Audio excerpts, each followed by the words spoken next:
ഞങ്ങൾ പ്രത്യേകിച്ച് ആരെയും വിശ്വസിക്കുകയോ അവിശ്വസിക്കുകയും ചെയ്തിട്ടില്ല. നല്ലൊരു യാത്രയായിരുന്നു. എല്ലാം മറന്നും പുറത്തുമുള്ള യാത്ര. അതിന്റെ മാനസിക സുഖം അങ്ങനെ കിടക്കുന്നുണ്ട്. ഇന്നലെ രാത്രി കുത്തിവെച്ചത് എന്തോ കടുപ്പമുള്ള മരുന്ന. ദൈവമേ, ഒരസുഖമില്ല എന്റെ ശ്യാമയ്ക്ക്. എല്ലാവരും കൂടി ഈ പാവത്തിന്.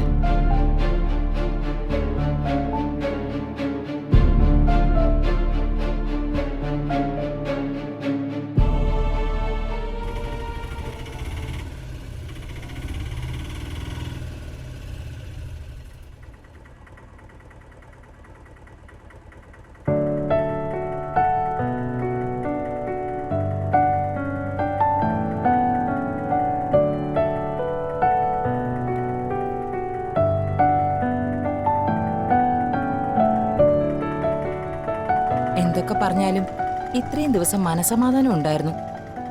ഇനി അങ്ങോട്ട് ഇങ്ങനെ ആവണമെന്നാ. കാര്യാക്കണ്ടോ. ഇന്നലെ വരെ നമ്മളെ നടത്തിയെങ്കിൽ ആ ദൈവം തന്നെ ഇന്നും നോക്കിക്കോളൂന്ന് കരുതാം. വാ.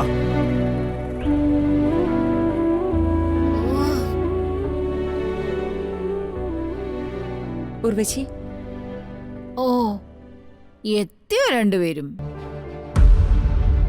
ഞാൻ കരുതി ഏട്ടനും എടുത്ത് ഇനി ഇങ്ങോട്ടില്ലാന്ന്. ഉർവശി കരുതിയതാണോ അതോ ആഗ്രഹിച്ചതാണോ? ഓ, ഇനിയിപ്പൊ അതൊന്ന് ചോദ്യം ചെയ്യാൻ നിക്കണ്ട ഏട്ടാ. ശ്ശോ. അയ്യോ, ഇതെന്തു പറ്റി? എന്താ നിന്റെ മുഖത്തൊക്കെ? ഓ, ഈ നശിച്ച ചൂടല്ലേ, ശരീരത്തിൽ ഓരോന്നൊക്കെ ഇങ്ങനെ പൊന്തി വരുവാ.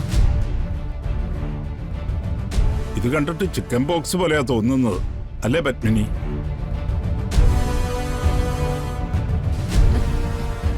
എന്താ ഈ നോക്കുന്നത്? ഉർവശി, എന്തോ കുഴപ്പമാണെന്നാ തോന്നുന്നേ. എന്തായാലും നീ എല്ലായിടത്തും ഇങ്ങനെ നടക്കണ്ട. മുറിയിലെങ്ങാനും പോയി ഇരുന്നാ മതി. ഏട്ടത്തി, ഇത്രയും നാളും നിങ്ങൾ രണ്ടുപേരും ഇവിടെ ഇല്ലായിരുന്നു. വന്ന ഉടനെ തന്നെ എന്നെ പേടിപ്പിക്കാൻ നോക്കുവാണോ? എനിക്ക് ഒരു അസുഖമില്ല. എന്റെ കാര്യേ ഞാൻ നോക്കിക്കോളാം. പത്മിനി, പ്രസാദം വല്ലതുണ്ടെങ്കിൽ അവൾക്ക് എടുത്തു കൊടുക്കൂ. അയ്യോ വേണ്ടേ, അത്യാവശ്യത്തിനുള്ള അനുഗ്രഹങ്ങളൊക്കെ കിട്ടുന്നുണ്ട്. ഇനി നിങ്ങൾ കൊണ്ടുവന്ന അനുഗ്രഹം കൂടി ചുമക്കാൻ വയ്യ. വാ പത്മിനി. അയ്യോ പിന്നെ, രണ്ടാളും അറിഞ്ഞിട്ടുണ്ടാവും. എന്നാലും ഞാൻ എന്റെ മര്യാദയ്ക്ക് പറയുന്നേ ഉള്ളൂ. അമ്മ ഇവിടെ ഇല്ല. വരുണൻ രാധികയും പോയതിന്റെ പിന്നാലെ എന്തെങ്കിലും കാരണം ഉണ്ടാക്കി ഇറങ്ങി പോവാനിരിക്കായിരുന്നല്ലോ. അമ്മയ്ക്ക് ഇറങ്ങിപ്പോണം, അമ്മ പോയി. പക്ഷേ വന്നവരെ എന്നെയാ ചീത്ത വിളിച്ചത്. അവരുടെയൊക്കെ വിചാരം ഞാൻ എന്തോ ചെയ്തെന്നാ. സത്യത്തില് അമ്മയ്ക്ക് ഒരു കുഴപ്പമുണ്ടായിരുന്നില്ല. ആ, വരുണൻ രാധിക അമ്മയൊക്കെ ഞങ്ങളെ വിളിച്ചിരുന്നു. ആ, വിളിക്കും വിളിക്കും. ഇവിടെ നടന്നിട്ടില്ലാത്ത കൊറേ കാര്യങ്ങൾ പറയുകയും ചെയ്യും. ആ, നിങ്ങൾ പിന്നെ അതല്ലേ വിശ്വസിക്കൂ. ഞങ്ങൾ പ്രത്യേകിച്ച് ആരെയും വിശ്വസിക്കുകയോ അവിശ്വസിക്കുകയും ചെയ്തിട്ടില്ല. നല്ലൊരു യാത്രയായിരുന്നു. എല്ലാം മറന്നും പുറത്തുമുള്ള യാത്ര. അതിന്റെ മാനസിക സുഖം അങ്ങനെ കിടക്കുന്നുണ്ട്.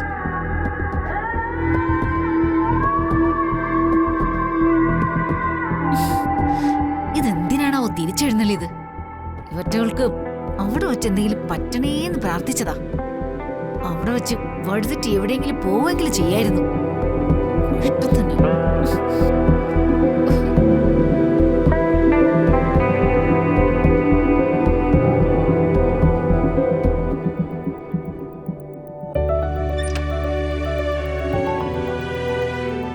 Good morning. Good morning. Attuvassery സദ്യ ഉഗ്രനായിരുന്നു കേട്ടോ. ഞാനിന്ന് അതാ കഴിച്ചത്. ഓ, താങ്ക് യു.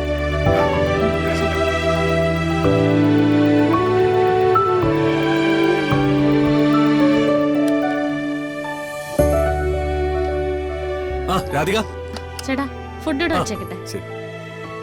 ഇന്ന് റെക്കോർഡിംഗ് ഉണ്ടോ? അതെ, ഇനി ചിലപ്പോ ഭക്ഷണം കൂടുതൽ വേണ്ടി വരും. ആ, പറഞ്ഞാ മതി. എന്തായി? ഞാൻ 2-3 സ്ഥലത്ത് വിളിച്ചു, റിപ്ലൈ വന്നില്ല. ഞാൻ വെയിറ്റ് ചെയ്യാം.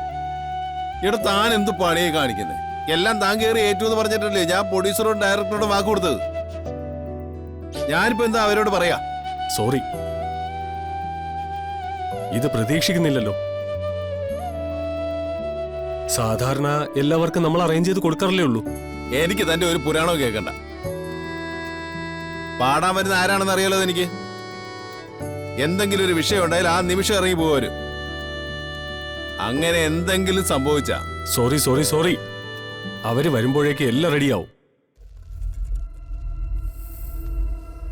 നിങ്ങൾ ടെൻഷൻ ആവല്ലേ. നിങ്ങൾ റെക്കോർഡിങ്ങിന്റെ കാര്യങ്ങൾ നോക്ക്. എന്തു ചേട്ടാ? ഒന്നും പറയണ്ട. സാധാരണ ഇവിടെ റെക്കോർഡ് ചെയ്യാൻ വരുന്ന ആളുകൾക്ക് കോറസ് പാടാൻ വരുന്ന ആളുകളെ നമ്മൾ അറേഞ്ച് ചെയ്ത് കൊടുക്കാറുണ്ട്. ഇന്ന് റെക്കോർഡിങ്ങിന് കോറസ് പാടാനുള്ള കുട്ടികളിൽ ഒരു കുട്ടി വരാനുണ്ട്. അതിന്റെ ബഹളമായി കേൾക്കുന്നത്. ഓ ശരി. രാധികെ, എനിക്കൊരു ചെറിയ ഹെൽപ്പ് ചെയ്യാമോ? എന്താ? മോള് പാട്ട് പാടുമെന്ന് എനിക്കറിയാം. ആ കോറസിന്റെ കൂടെ ഒന്ന് നിൽക്കാൻ പറ്റൂ? അയ്യോ, തൽക്കാലം വേറെ ഒരു മാർഗവും ഇല്ലാത്തോണ്ടാ. കുട്ടിയെപ്പോലെ ഒരാളോട് കോറസ് പാടാൻ പറയാൻ എനിക്ക് ബുദ്ധിമുട്ടുണ്ട്. അതൊന്നും പറയണ്ട കേട്ടാ. കോറസ് പാടുന്നതും സംഗീതം പഠിച്ചവരല്ലേ. ചിലർക്ക് മുന്നിൽ സീറ്റ് കിട്ടും, ചിലർക്ക് പിൻനിരയിലായി പോവും. അത്രേ ഉള്ളൂ.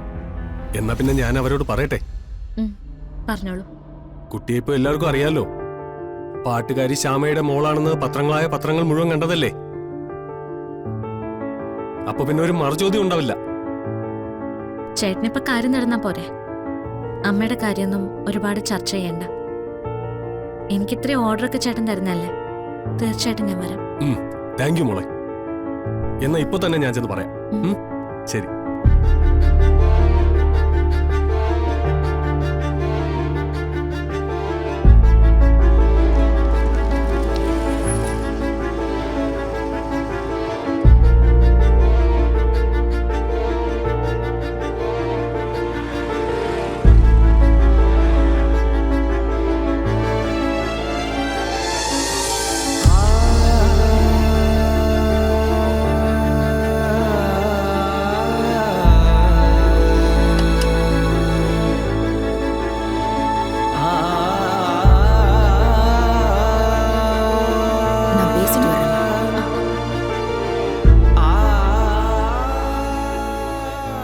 யாரு சார் மியூசிக் டைரக்டர்?